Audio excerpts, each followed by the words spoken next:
ఇందాక వాగుడుకాయ వాగుడుకాయ అన్నాం కదా, నిజంగానే వాగుడుకాయ అంటే ఆ, యష్మి గౌడకి ఆల్రెడీ మన ఫ్రెండ్కి ఇంత ముందే పరిచయం ఉంది.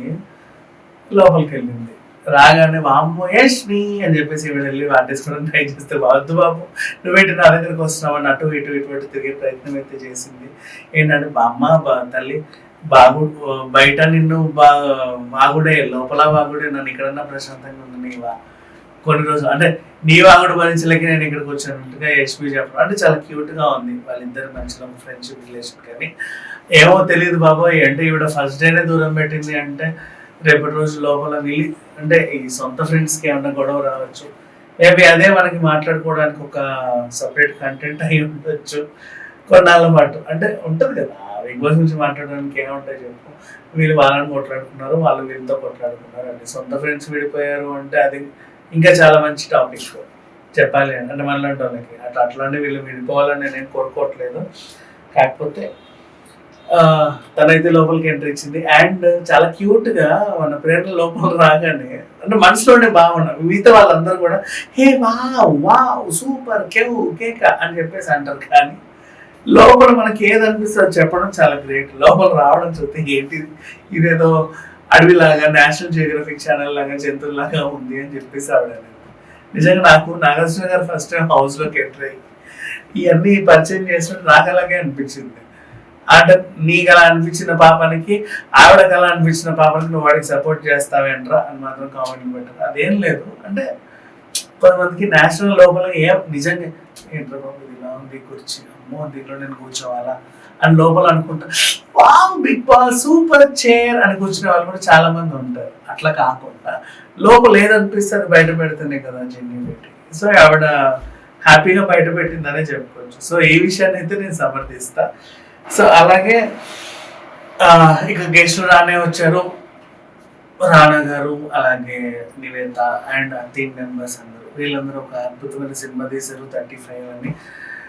ఇక నాగార్జున గారు రానాని అడిగారు, ఏంటి రానా ఎందుకు ఇంత లేట్ అవుతుంది నువ్వు రావడానికి, నువ్వు లాస్ట్ ఎప్పుడు వచ్చావు నీకు తెలుసా అంటే, అవును సార్ వచ్చి చాలా రోజులు అయింది, చాలా గ్యాప్ వచ్చింది, ఎందుకు ప్రతిసారి ఇలా సాకులు చెప్తుంటే ఏం లేదు, నేనంటూ ఒక సినిమా అనుకొని ఏదో తీద్దామని చెప్పేసి తీసి జనాలకు వదులుదామని వస్తే నేను వదిలేలోపే సేమ్ అలాంటి కథ ఇంకోటి రిలీజ్ అయ్యి హిట్ అయిపోతున్నాయి.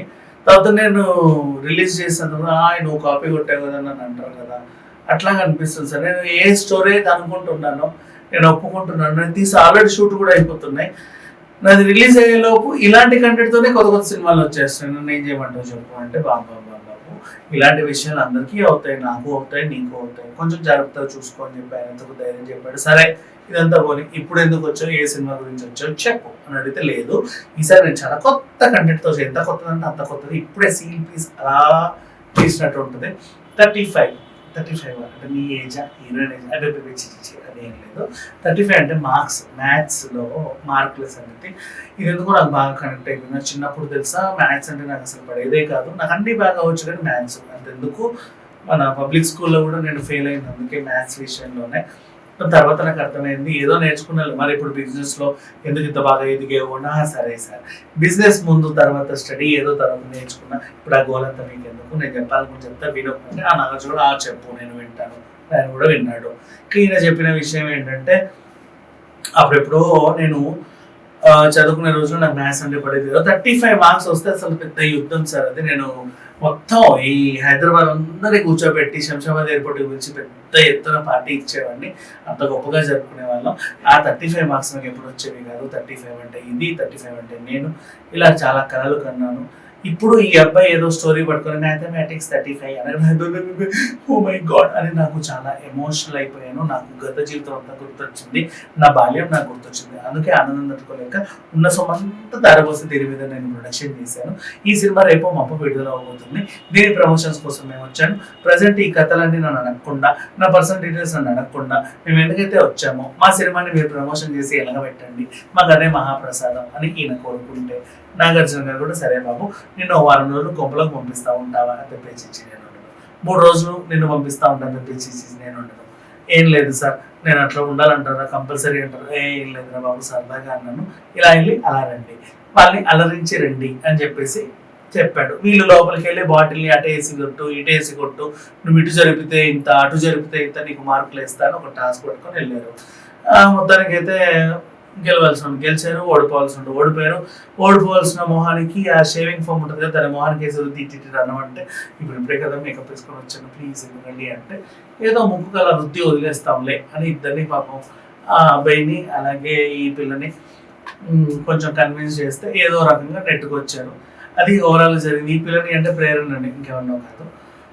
సో ఇలా వీళ్ళు ఓడిపోయారు, అవతల గెలిచారు. ఇంకా తర్వాత వీళ్ళకి ఏంటంటే ఒక బ్యాడ్ న్యూస్ అనేది ఉంటుంది. ఈ సీజన్కి అసలు క్యాప్టెనే ఉండడా, మనకు నచ్చినట్టు మనం చేసుకోవచ్చు కదా అని. అరే క్యాప్టెన్ లేడు అంటే దాని అర్థం మీకు నచ్చినట్టు మీరు చేసుకోవడం కాదు, ఇమ్యూనిటీ కోల్పోతారు. అవునా, ఇమ్యూనిటీ ఎలా కోల్పోతారు అని చెప్పి వీళ్ళు ఫీల్ అయ్యారు. ఈ విషయాన్ని అయితే నాగార్జున గారు పెట్టారు. అండ్ అలాగే ఇంకొకటి కూడా విడుదల చేయాలంటే ఏదన్నా మీ పర్సనల్ ప్రాబ్లం బయట పెట్టండి అంటే, తెలుసో తెలియకో పాపం ఈ పిల్ల అంటే ప్రేరణ కొంచెం అత్యుత్సాహం ఎక్కువ బయట పెట్టేసింది. అమ్మ తల్లి ఊరికే నువ్వు బయట పెడతావన్న ఇదితో నేను అన్నాను, ఇంకోటి రివీల్ చేసే ముందు ఇంకొంతమందిని కొంపలోకి పంపిస్తాం, అప్పటిదాకా వేసి చూడండి, ఇదిగో బ్రేక్ అని చెప్పి ఆయన బ్రేక్ తీసుకున్నాడు. ఇది ఓవరాల్ గా జరిగింది. ఇక నెక్స్ట్ రాబోయే కంటెంట్స్ గురించి మళ్ళీ మాట్లాడుకుందాం. Thank you.